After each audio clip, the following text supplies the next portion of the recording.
में एक तालाब जो रात के समय रहस्यमय आवाज़ें निकालता है और गांव वालों को मनाना ही कि वह एक आत्मा बसी हुई है। निषाद एक जिज्ञासु युवक जो सच्चाई जानने का इच्छुक है। कविता निषाद की बहन जो सुनहरी कहानियों में विश्वास करती है। बुजुर्ग गांव का एक वृद्ध जो तालाब के बारे में डरावनी कहानियां सुनाता है।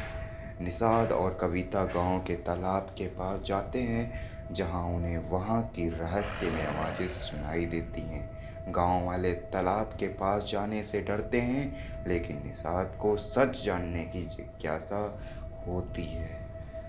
जब वे तालाब के किनारे बैठते हैं तो अचानक एक धुंधली आकृति तालाब में उभरती है। कविता डर जाती है, लेकिन निषाद उसे समझता है कि यह सिर्फ एक भ्रम है।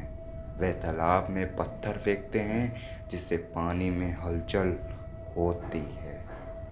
रात गहराते ही तालाब से अजीब आवाज़ें आने लगती हैं।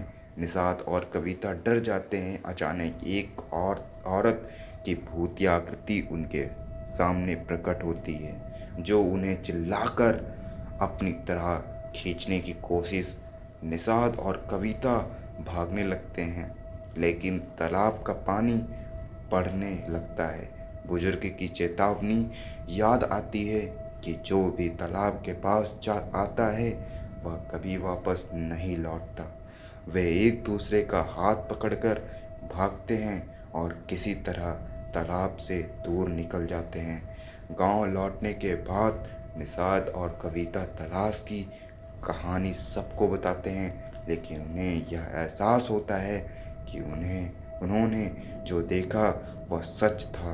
अब तालाब के पास कोई भी नहीं जाता, लेकिन रात में अब भी वहाँ